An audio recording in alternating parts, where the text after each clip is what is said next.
जरा सोचिए, क्या ऐसा हो सकता है कि दिमाग में एक छोटी सी चोट किसी इंसान के हाथ पैर को इतना बेकाबू कर दे कि वो हिंसक तरीके से हवा में चलने लगे। आज हम बैलिज्म की इसी नाटकीय दुनिया को समझने वाले हैं, जो एक दुर्लभ लेकिन बेहद चौंका देने वाली न्यूरोलॉजिकल कंडीशन है।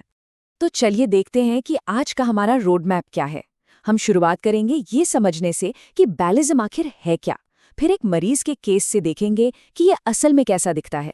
इसके बाद हम इसके पीछे की साइंस यानी पैथोफिजियोलॉजी को समझेंगे, डायग्नोसिस और ट्रीटमेंट की बात करेंगे, फिर कुछ सवालों से अपनी समझ को परखेंगे और आखिर में एक रैपिड रिवीजन करेंगे ताकि सब कुछ अच्छे से याद हो जाए।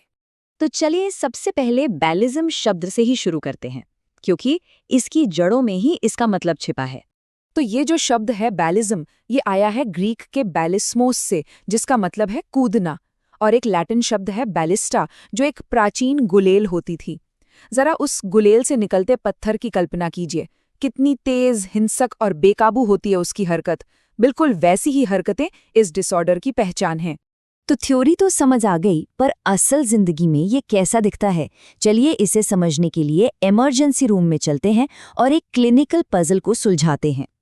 इमरजेंसी डिपार्टमेंट का सीन है। हमारे मरीज हैं मिस्टर हेंडरसन, 72 साल के हैं और उनका परिवार उन्हें काफ़ी घबराहट में लेकर आया है। उनकी उम्र और जिस तरह से उन्हें लाया गया है वो हमें एक क्लासिक क्लिनिकल तस्वीर की तरफ इशारा कर रहा है। परिवार वाले बताते हैं कि मिस्टर हेंडरसन का बायां हाथ और बायां पैर अचानक से बेकाबू हो गया है।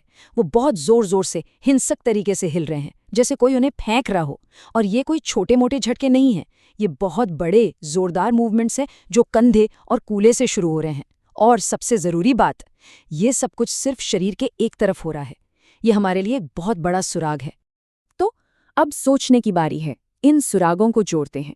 जब हरकतें शरीर के सिर्फ एक तरफ हों तो इस तरह के बैलिज्म को क्या कहते हैं? और अगर लक्षण शरीर के बाईं ओर हैं तो दिमाग का कौन सा हिस्सा और किस तरफ सबसे ज्यादा प्रभावित हुआ होगा? मिस्टर हेंडरसन के इन अजीब लक्षणों को समझने के लिए हमें दिमाग के अंदर झांकना होगा।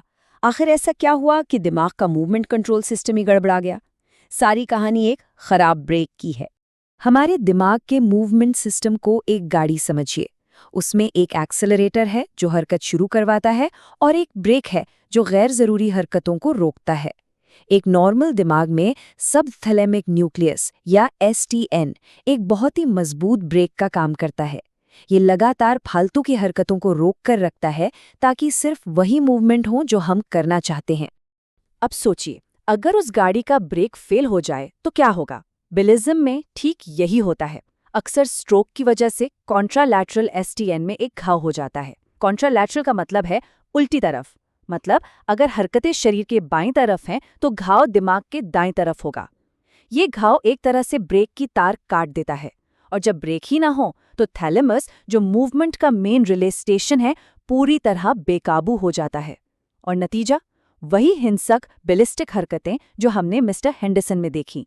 ठीक है, तो अब हमें पता है कि गड़बड़ क्या है।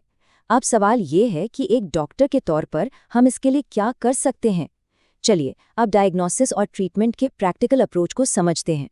जैसा कि हम इस टेबल में देख सकते हैं, बैलिज्म के कई कारण हो सकते हैं। सबसे बड़ा विलेन है स्ट्रोक, खासकर वो जो STN को प्रभावित करता है। लेकिन ट्यूमर या मल्टीपल स्क्लेरोसिस जैसी वजह भी हो सकती हैं। और हाँ, इस विविध कैटेगरी पर गौर कीजिए। यहाँ एक दिलचस्प चीज़ है, नॉन कीटोटिक हाइपरग्लाइसीमिया। ये तब होता है जब डायबिटीज़ कंट्रोल में न हो। ये एक बहुत ही ज़रूरी क्लिनिकल पॉइंट है। ये बहुत ज़रूरी है कि बैलिज्म को दूसरे मूवमेंट डिसऑर्डर्स से कंफ्यूज ना किया जाए। बैलिज्म की पहचान ही उसकी जंगली, फेंकने वाली हरकतें हैं। इसकी तुलना कोरिया से करें, जो ज़्यादातर डांस की तरह झटकेदार मूवमेंट्स होते हैं। एथिटोसिस में धीमी, रेंगने वाली हरकतें होती हैं, और डिस्टोनिया में तो मसल्स अकड़ जाती हैं और पोस्चर अजीब हो जाता है। सबका अपना एक अलग फ्लेवर है।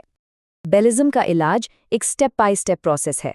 हम आमतौर पर रिस्पेरिडोन जैसे एक सेकेंड जनरेशन एंटीसाइकोटिक की कम डोज से शुरुआत करते हैं। ये दवाएं दिमाग में डोपामाइन को कंट्रोल करके इन हरकतों को शांत करने में मदद करती हैं। फिर धीरे धीरे डोज को तब तक बढ़ाते हैं जब तक मूवमेंट्स कंट्रोल में ना आ जाएं। अगर इससे काम ना बने तो हेलोपेरिडोल जैसे दूसरे ऑप्शंस देखे जाते हैं। और बहुत ही गंभीर मामलों में जब दवाएं काम नहीं करती तो सर्जरी जैसे विकल्प भी मौजूद हैं। चलिए, अब तक जो भी सीखा है उसे अप्लाई करने का समय आ गया है।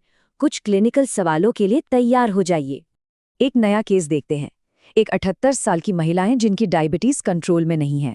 मिस्टर हेंडरसन से अलग जिनकी हरकतें एक तरफ थी, इनकी हरकतें चारों हाथ पैरों में हो रही हैं। इनकी मेडिकल हिस्ट्री और मूवमेंट्स का पैटर्न यही हमारे सुराग हैं। तो क्या लगता है सबसे ज्यादा संभावना किस डायग्नोसिस की है और इसका कारण क्या हो सकता है? याद कीजिए वो कारणों वाली टेबल, कौन सी मेटाबॉलिक गड़बड़ी थी जो शरीर के दोनों तरफ होने वाली इन हरकतों से जुड़ी हुई थी। अगला सवाल, और ये एग्जाम के लिए एक बहुत हाई यील्ड पॉइंट है, हेमिब्लिज्म का सबसे आम कारण क्या है? और ये सवाल हमारी पैथोफिजियोलॉजी की समझ को परखेगा। दिमाग के किस खास न्यूक्लियस में घाव होने पर कॉन्ट्रालैटरल हेमिबिलिज्म होता है? बहुत अच्छे। चलिए, अब आखिर में एक तेजी से रिवीजन कर लेते हैं ताकि ये सारी जरूरी जानकारी दिमाग में बैठ जाए। ये है कुछ मेमोरी एंकर्स जो याद रखने में मदद करेंगे। पहला, बैलिज्म इज इक्वल टू बैलिस्टा, वो गुलेल वाली इमेज याद रखिए। दूसरा, हेमीबैलिज्म, हेमी का मतलब है आधा। तीसरा, पैथोफिजियोलॉजी, मतलब कॉन्ट्रालैटरल एसटीएन का ब्रेक फेल हो गया। चौथा, क्लासिक मरीज, स्ट्रोक वाला कोई बुजुर्ग व्यक्ति। और पांचवा, मेटाबॉलिक मिमिक, हमेशा ब्लड शुगर चेक करना है। और आखिर में यह है एक क्विक सारांश। परिभाषा, सबसे आम कारण, क्लिनिकल पर्ल, दूसरे डिसऑर्डर से फर्क और इलाज, ये वो मुख्य बातें हैं जो पता होनी ही चाहिए। आखिर में एक सवाल पर सोचते हैं, दिमाग में एक छोटा सा घाव इतने नाटकीय असर कैसे पैदा कर सकता है?